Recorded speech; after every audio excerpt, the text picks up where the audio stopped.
सारे तीर्थ बार बार, गंगा सागर एक बार। गंगा सागर भारत के तीर्थों में से एक महातीर्थ है। गंगा जी इस स्थान पर आकर सागर में मिलती है।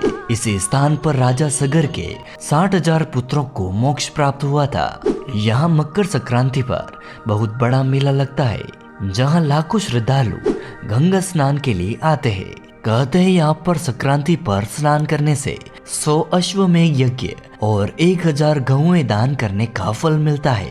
भारत की नदियों में से सबसे पवित्र गंगा नदी है, जो गंगोत्री से निकलकर पश्चिम बंगाल में आकर सागर में मिलती है। गंगा का जहाँ सागर में मिलन होता है, उस स्थान को गंगा सागर कहते हैं। इसे सागर द्वीप भी कहा गया है। यह स्थान देश में आयोजित होने वाले तमाम बड़े मेलों में से एक गंगा सागर मेले के लिए सदियों से विख्यात है।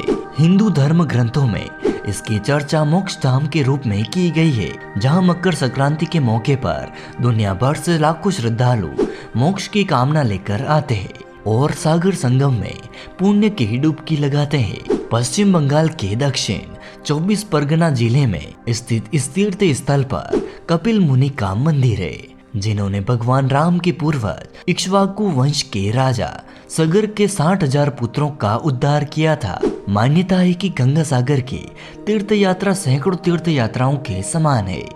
हर किसी को यहाँ आना नसीब नहीं होता है। इसकी पुष्टि एक प्रसिद्ध लोकोक्ति से होती है, जिसमें कहा गया है कि सारे तीर्थ बार बार, गंगा सागर एक बार। हालांकि यह उस जमाने की बात है जब यहाँ पहुँचना बहुत ही कठिन था।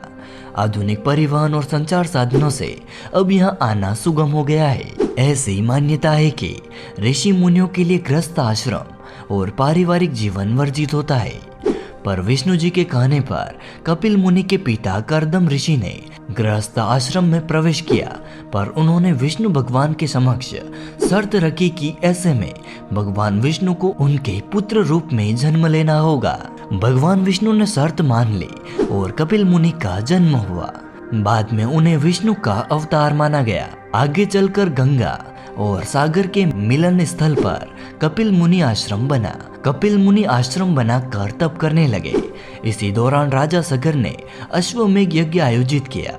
इसके बाद यज्ञ के अश्वों को स्वतंत्र छोड़ दिया गया। ऐसी परिपाटी है कि ये अश्व जहाँ से गुजरते हैं, वे राज्य अधीनता स्वीकार करते हैं। अश्व को रोकने वाले राजा को युद्ध करना पड़ता है।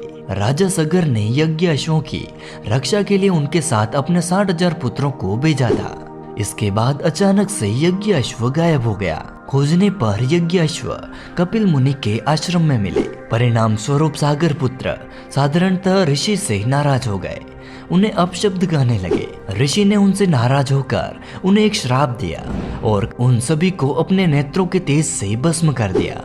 मुनि के श्राप के कारण उनकी आत्मा को मुक्ति नहीं मिली। काफी वर्षों के बाद राजा सगर के पुत्र राजा भगीरथ कपिल मुनि से माफी मांगने पहुंचे। कपिल मुनि राजा भगीरथ के व्यवहार से प्रसन्न हुए। उन्होंने कहा कि गंगा जल से ही राजा सगर के 60,000 मृत पुत्रों को मोक्ष संभव है। राजा भगीरथ ने अपने अथक प्रयास और तप से गंगा को धरती पर उतारा था। अपने पुरखों के भस्म स्थान पर गंगा को मकर संक्रांति के दिन लाकर उनकी आत्मा को मुक्ति और शांति दिलवाई। यही स्थान गंगा सागर कहलाया। इसलिए यहाँ स्नान का इतना बड़ा महत्व है। दोस्तों, अगर आप भी यहाँ पर जाना चाहते हैं तो हमें कमेंट बॉक्स में जरूर बताएं।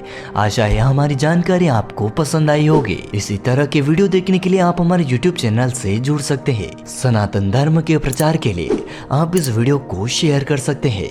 फिर मिलते हैं ऐसे ही नए वीडियो के साथ। तब तक के लिए नमस्कार।